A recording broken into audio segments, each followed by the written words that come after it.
నమస్కారం. నా పేరు సంజీవ. నేను యోగా ట్రైనర్‌ని. ఈరోజు మనం అసలు యోగా అంటే ఏంటి? ఇది ఎక్కడి నుంచి వచ్చిందనేది మనం తెలుసుకుందాం. అసలు ఈ యోగా అనేది మన ఏన్షియంట్ భారత సనాతన ధర్మం నుంచి మనం యోగా అనేది చేస్తూనే ఉన్నాం. దీనికి ఆదిపురుషుడు మనం శివుడని చెప్తాము. ఎందుకనగా శివుడి నుంచి శివ పరంపర దగ్గర నుంచి మనకి యోగా అనేది వచ్చింది. అక్కడి నుంచి మనకి నవనాథులని ఉన్నారు. నవనాథుల దగ్గర నుంచి మనకి దీన్నంతా కూడా ఒక ఆర్డర్‌లోకి తీసుకొచ్చింది మటుకు Patanjali. So, father of yoga అని చెప్పేసి మనం పతంజలిని చెప్తాము. ఈయనే మనకి పతంజలి యోగ సూత్రాలు రాశారు. వాటిని మనం 197 సూత్రాస్ ఉన్నాయి. కొన్ని చోట్ల 195, 196 ఇలా రకరకాల టెక్స్టులు ఉన్నాయి. అలా ఆ యొక్క సూత్రాల్లో మనం యోగా ఎందుకు చేయాలి? యోగా ఎప్పుడు చేయాలి? యోగా చేయడం వల్ల వచ్చేటువంటి బెనిఫిట్స్ ఏంటివి?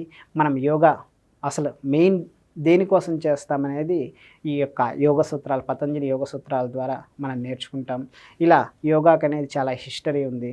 ఆ ఫాదర్ ఆఫ్ యోగా నుంచి మనకి రకరకాల గురువులు, ఇప్పుడున్నటువంటి బీహార్ స్కూల్ ఆఫ్ యోగా కానీ, లేక యశ్వాస కానీ, ఇప్పుడున్నటువంటి యూనివర్సిటీస్ కానీ, ఇలా ఒక్కొక్కరు ఇప్పుడు దాకా కూడా యోగా అనేది ఈ యొక్క ఒకరి నుంచి ఒకరికి గురు పరంపర ద్వారా అందించడం జరుగుతుంది.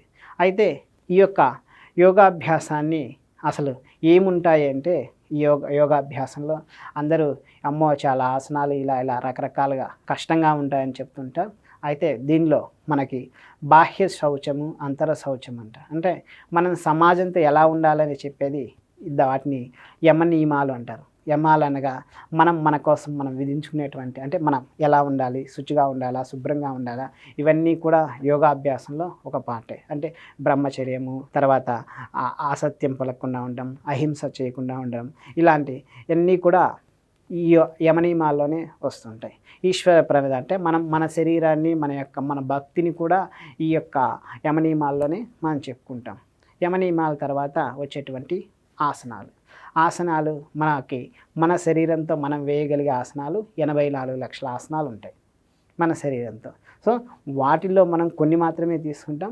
అవి కూడా ఏంటంటే మన యొక్క ప్రాంతాన్ని బట్టి మారిపోతుంటాయి. అనగా మనం తినే ఫుడ్ని బట్టి మన ఆసనాలు కానీ, మనం చేసేటువంటి ప్రక్రియలు కానీ మారిపోతుంటాయి.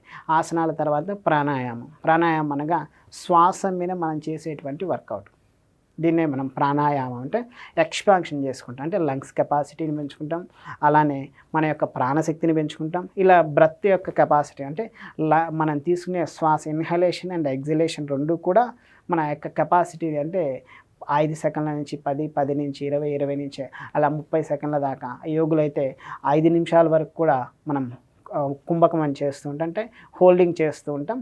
ఇలా మన యొక్క బ్రెత్ యొక్క కెపాసిటీని పెంచుకుంటూ వెళ్ళిపోవడాన్ని ప్రాణాయామం అంటాం.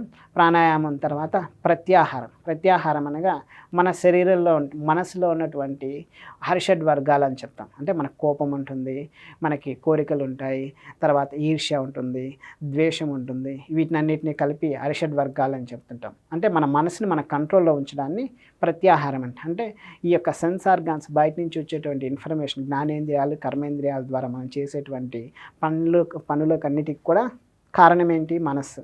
ఆ మనసుని మనం కంట్రోల్లో ఉంచడాన్ని ప్రత్యాహారం అంటారు.